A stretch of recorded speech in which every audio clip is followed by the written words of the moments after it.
એના ડીમાર્ટમાં આપણે આવીએ ટોમેટો લેવા. હું કોલ્સના સ્ટોરમાં આવ્યો તો મને જોવા મળી કુબી, નાની નાની કુબી જે $22 કિલો, $4.5 200 ગ્રામ નાહીવાના 200-300 રૂપિયા જેવું થાય. અને રેડબુલના 4 પેકેટ એક લેવો તો $6 પડે, એટલે આપણે ઇન્ડિયાના 350 જેવા કોક થાય. આપણે મૂકવું હશે 500 જેવું 4 પેકેટના, 120નું એક મળે. બાજી તમે લો ને તો તમે કોથમીર આમ લઈ લઈએ છીએ. આ 150 રૂપિયાની આટલી છે, $3. બે લેવી હોય તો 300 રૂપિયા થઈ જાય. તો જાવ મફત કોઈ નહીં મળતું, કોથમીર નહીં હાલતા કોઈ.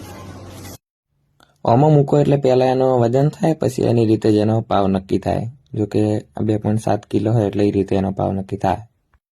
થોડો ભાવ જોઈએ કેવા $4 કિલો એટલે 200 રૂપિયા, 220.